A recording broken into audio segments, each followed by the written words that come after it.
నువ్వు భారత ప్రధానివైతే నాకేంటి, చైనా అధ్యక్షుడివి, బ్రెజిల్ అధ్యక్షుడివి, మీరు ఎవరైనా సరే ముందు వ్లాదిమిర్ పుతిన్కి ఫోన్ చేయండి. ఫోన్ చేసి నాటో చెప్తుంది నువ్వు ముందు ఈ పీస్ టాక్స్ అంటే శాంతియుతమైన పరిష్కారము వెతకడానికి ముందుకు రా అని మీరు చెప్పాలి. సో ఇక్కడ చైనా బ్రెజిల్ని పక్కన పెట్టండి. భారత్ యొక్క పర్సెప్షన్ నుంచి ఈ వ్యవహారాన్ని చూస్తే అంటే నాటో దేశాలు డైరెక్ట్గా మోదీ గారిని బెదిరిస్తే మన భారత్కు ఒక స్ట్రిక్ట్ వార్నింగ్ ఇస్తే పరిస్థితి ఏంటి?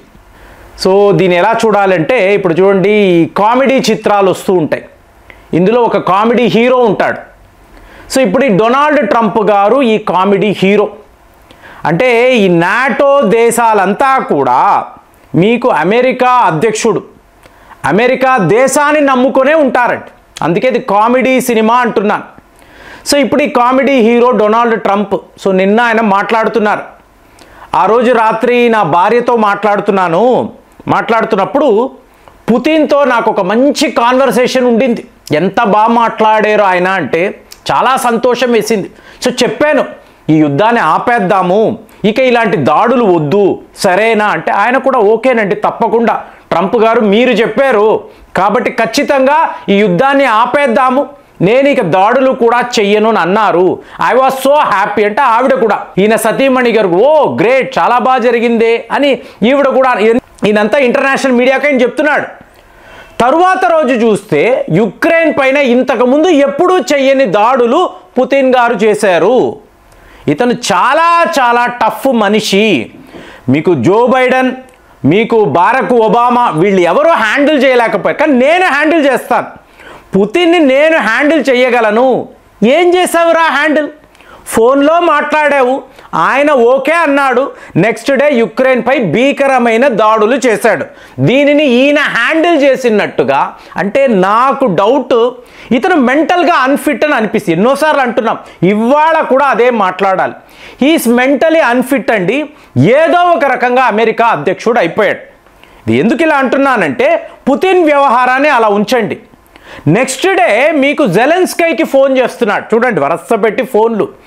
జెలెన్స్కీకి ఫోన్ చేసి నువ్వు మాస్కోపై దాడులు చెయ్యగలవా, సెయింట్ పీటర్స్బర్గ్ మీద బాంబు విసరగలవా, పుతిన్ ఇంటిని నువ్వు అటాక్ చెయ్యగలవా? సో జెలెన్స్కీ కూడా తప్పకుండా బాస్, మీరు చెప్పిన తర్వాత ఏముంది, నాకు గ్రీన్ సిగ్నల్ దొరికినట్టే, నేను మాస్కో, సెయింట్ పీటర్స్బర్గ్ అలాగే పుతిన్ ఇంటి మీద కూడా భీకరమైన దాడులు చెయ్యగలను. మీరు చెయ్యాల్సిందల్లా నాకు ఇవ్వాల్సిన డబ్బు, ఆయుధాలు ఇస్తే చాలు.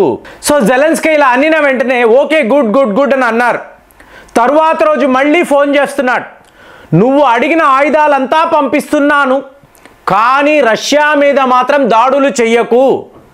ఇది ఏంట్రా బాబు, నువ్వే అడుగుతున్నావు, సరే అంటే మళ్ళీ రివర్స్గా ఇంకోటి ఏదో మాట్లాడుతున్నావు. ఇది వ్యవహారం అండి కామెడీ హీరో. మరి కామెడీ హీరో పక్కన సపోర్టింగ్ యాక్టర్స్ ఉంటారు, వాళ్ళు కూడా కామెడియన్సే.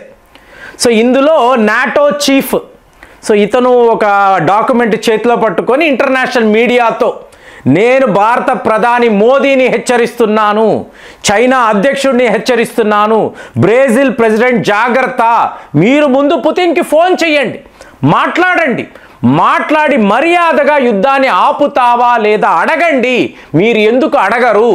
సో ఇప్పుడు నేను జారీ చేస్తున్న హెచ్చరిక, ఎవరైనా రష్యా ఆయిల్స్ కొంటే, ముఖ్యంగా భారత్, నువ్వు రష్యా ఆయిల్స్ కొంటే నీ పైన 100% మేము టారిఫ్ విధిస్తాము.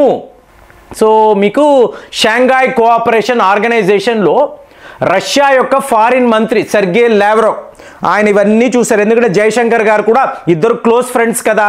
సో జయశంకర్ గారు కూడా చూసి నవ్వుకుంటున్నారు. సో మీకు సెర్గే లావ్రోవ్ ఈయన ఊరుకోడు కదా, ఈయన మళ్ళీ ఇంటర్నేషనల్ మీడియాతో ఆ రోజుల్లో 24 అవర్స్ అన్నారు. అంటే రష్యా దళాలంతా వెనక్కి వెళ్ళిపోవాలి, 24 అవర్స్ టైం ఇస్తున్నాము అన్నారు.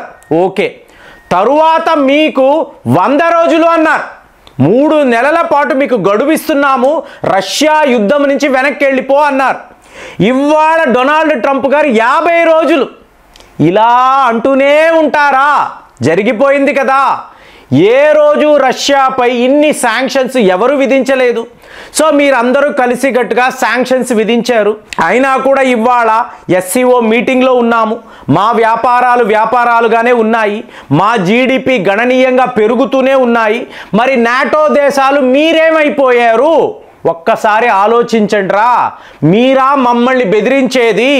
మా గ్రూపులో ఉండే ఏ ఒక దేశాన్ని బెదిరించినా మీ అంతు చూస్తాము. ఇది సెర్గే లావ్రోవ్ నాటోకి ఇచ్చిన హెచ్చరిక. సో మరి ఇండియా ఇప్పుడు ఇది మీరు చూడాలనుకోండి, చైనానో బ్రెజిలో తక్కిన దేశాలు కాదండి. బిగినింగ్ నుంచి ఈ రష్యా యుక్రెయిన్ యుద్ధము బిగినింగ్ నుంచి రష్యాతో ఉన్న దేశం భారత్. సో అలాంటప్పుడు ఈ వార్ ఫండింగ్ అని అంటున్నారు కదా, నాటో వాళ్ళు మాట్లాడుతున్న వార్ ఫండింగ్. సో ఈ వార్ ఫండింగ్లో 90% భారత్ రోలే ఉంది. అంటే ఇది రష్యా ఆయిల్స్ అనండి, అలాగే S-400కి ఇవ్వాల్సిన డబ్బులు అది కూడా కట్టాము. INS తమాల్, సో ఈ తమాల్కి ఇవ్వాల్సిన డబ్బు కూడా మనం వాళ్ళకి ఇచ్చాము. సో ఇదంతా ఏమిటి? రష్యాకు మనము చేస్తున్న వార్ ఫండింగ్ అని చెప్పి నాటో వాళ్ళు చూస్తున్నారు. ఇది ఎంత కామెడీ అంటే ఇవాళ కూడా అండి చాలామందికి తెలియదు, ఈ యూరోప్ యూనియన్ యూరోప్ దేశాలు వీళ్ళలో ఆల్మోస్ట్ 50%, 50 కాదండి మోర్ దెన్ 50% ఈరోజు కూడా వీళ్ళు రష్యా వద్దే గ్యాస్ కొంటున్నారు. పైప్ లైన్ గ్యాస్ అండి.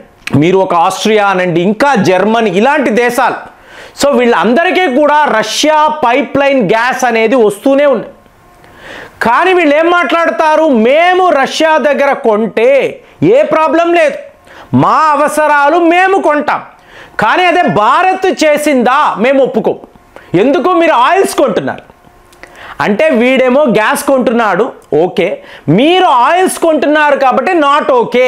ఎవడొప్పుకుంటాడండి? అంటే వీళ్ళు ఇంకా కూడా ఎప్పుడో ఒక 50 ఏళ్ల క్రితము ఎలాంటి వెస్టర్న్ మైండ్ సెట్ ఉందో, వీఆర్ సుపీరియర్ రేస్, మేము చెప్పింది ప్రపంచము వినాలి, ఇదే మైండ్ సెట్తోనే ఇవాళ కూడా ఉన్నారు. ఇవాళ ఇది మల్టీపోలార్ వరల్డ్. ప్రతి ఒక్క దేశము తన గురించే ఆలోచిస్తుంది.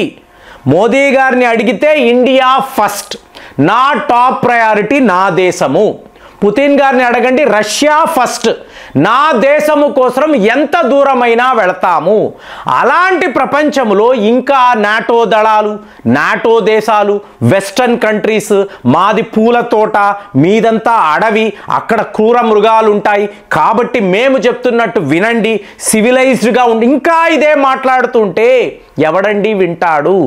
మోదీ గారు లాంటి 100 ఏళ్లలో ఇలాంటి నాయకులు ఒక్కసారి మాత్రమే పుడతారండి.